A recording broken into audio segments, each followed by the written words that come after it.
Good morning students.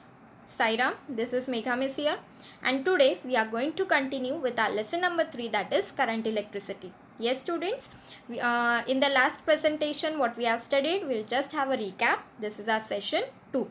Okay, so last time you studied about importance of electricity. You saw that electricity, it is important for all the human beings. Yes, is it important for human beings, for us? Yes, it's important because many of our devices, they work on this electricity. Okay, are animals using this electricity? Yes, they are also using to catch their prey and all. Yes, then what we saw, there is a natural production of electricity also in the form of lightning. Yes, it's a natural phenomenon. You have studied this. Then you studied about the potential and potential difference. Yes, you saw an example where we saw the flow of water. It was always from the higher level towards the lower level. Then you saw about the potential difference of the cell.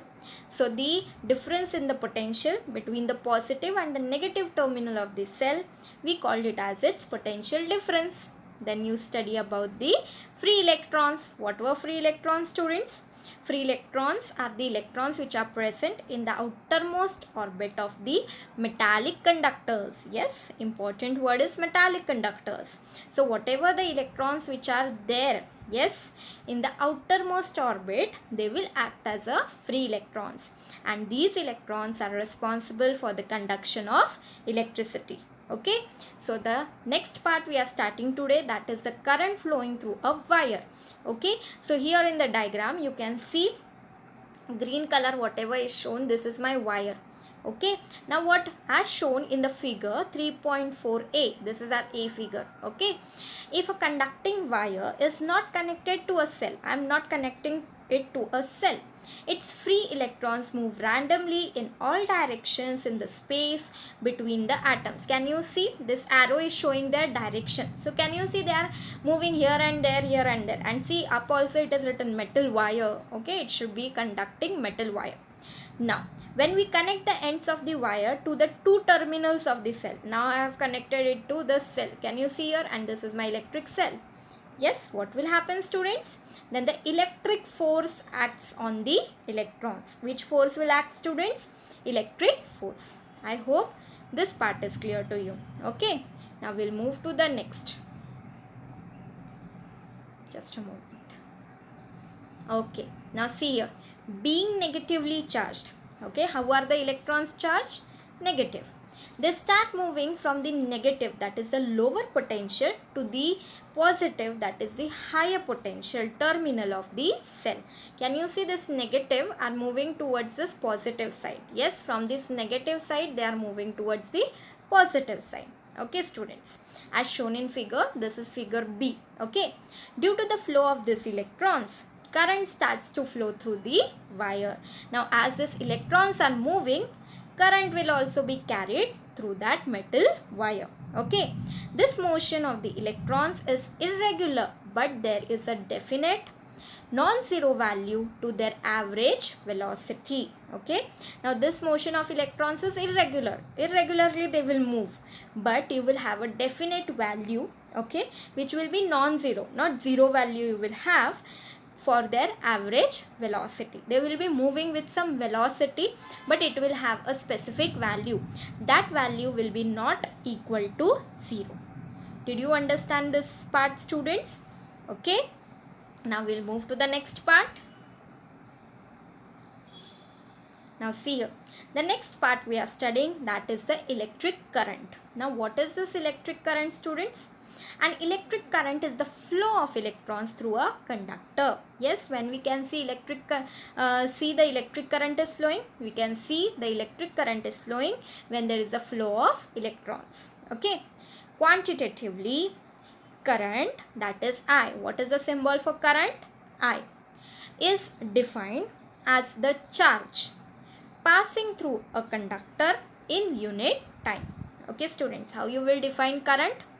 Current is defined as the charge which is passing through the conductor in unit time. Okay, if charge Q, what is the symbol for charge? Q, capital Q, is flowing through cross section of a conductor in time t, then the current, how you give the current? I is equal to q upon t. Remember, to find the current, we have to divide charge by time. Okay students, can you see the equation I have written? Current, that is equal to I, is equal to q upon t. Okay students, remember this formula. Okay, we will move to the next part. The unit of charge in SI units is coulomb. Okay, remember what is the unit of charge in SI system? Coulomb. And how you will write it? As capital C. Okay. Current is expressed in ampere. How you will measure current, students? Unit ampere. Okay. Charge coulomb. Ampere, and you write it as capital A. Okay. The charge of one electron is 1.6 into 10 raised to minus 19 coulomb. Okay, remember the charge of one electron. Okay, so the charge of one electron, how much it will have? 1.6 into 10 raised to minus 19 coulomb. Okay, now how you will define ampere?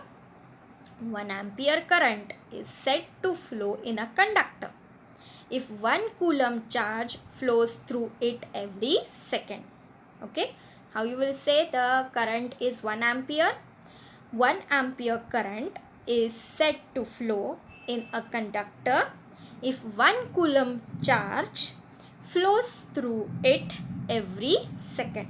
Okay students, remember these definitions. Okay, 1A, that is 1 ampere, is equal to 1 coulomb, that is capital C, upon 1 second. Relationship is important. This relationship of ampere, coulomb with second is important. This all parts what you are studying, students, you are going to have it again in 10th standard. So please see to it that you study all these definitions properly this year itself. Okay, again I'll read for ampere. 1 ampere current is said to flow in a conductor if 1 coulomb charge flows through it in 1 second. 1 ampere is equal to 1 coulomb upon 1 second. Okay students, we'll continue. So the next what we are going to study is the Ohm's law.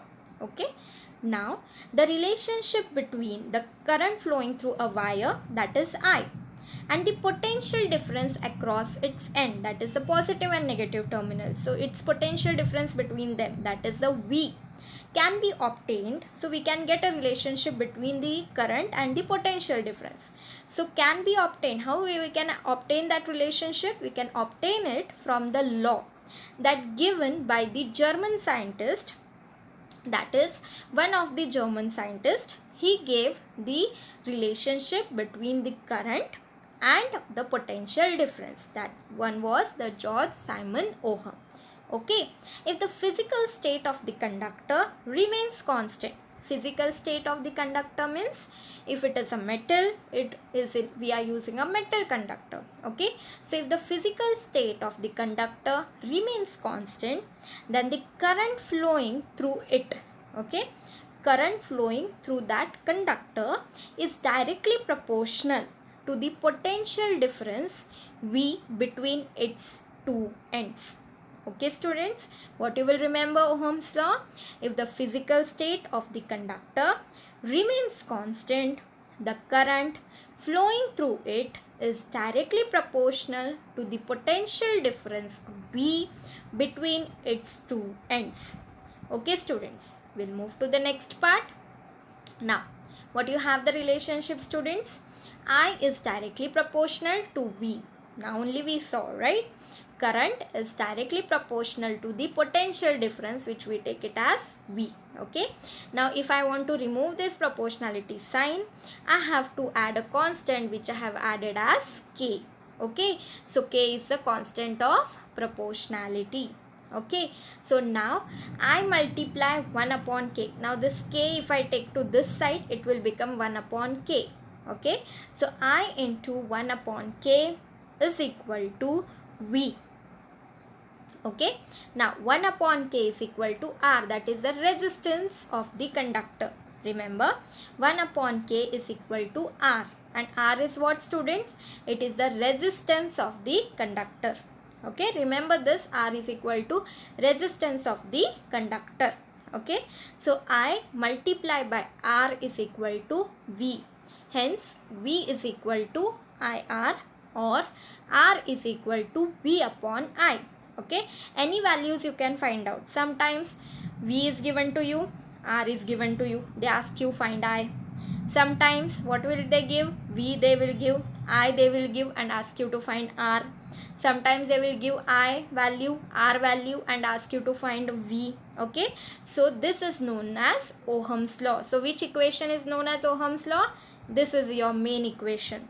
V is equal to IR. This is known as the Ohm's law.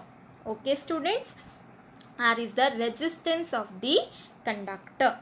Okay, did you understand till here? Okay, we'll proceed.